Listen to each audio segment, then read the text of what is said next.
But let's talk about the meeting and more. Joining us, Michael O'Hanlon, Director of Foreign Policy Research at the Brookings Institution. Michael, good to see you again. We can dither on what was given, what was received, what was taken, what was asked, but how much should we just take from the fact that the two men met in person at all? That would seem to be a critical first step.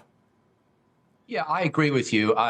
I'm still worried, as are the markets and all the strategists I know, about the future of U.S. China relations. But I think that as long as Xi Jinping and Donald Trump are talking, there is a message, a sense that we need to prevent this relationship from falling completely apart.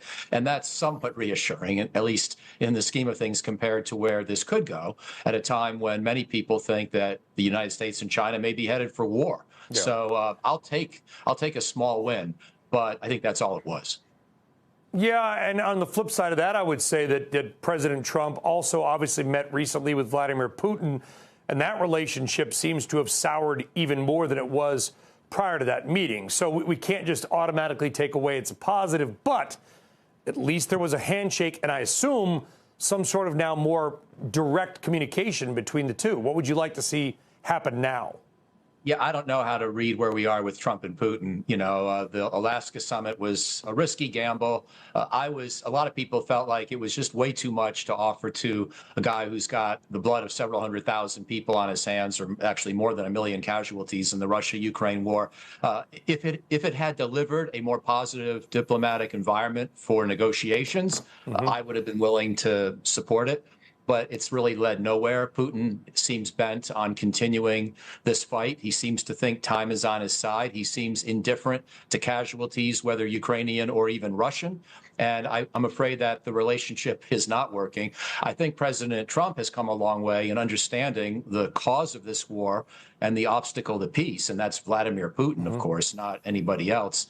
But we haven't yet found a way to put enough pressure on Russia collectively to get this thing to a ceasefire. So that's going to be a big task ahead. On the China economic side, a lot of debate is sort of made of who has more leverage. China owns a lot of U.S. bonds, Treasury bonds as well, but they don't buy that much stuff from us. What they buy is sort of equivalent effectively to the GDP of the U.S. state of Maryland. We obviously acquire a lot of stuff from them, including some critical aspects of rare earth minerals, but also pharmaceuticals. They control critical chains. In your mind, Michael, who has the real leverage economically in the U.S.-China relationship? You know, it's a great question. Either one of us could blow up the world economy by sufficiently austere and severe economic warfare measures. So in that sense, we both got our hands sort of metaphorically around the other's throat.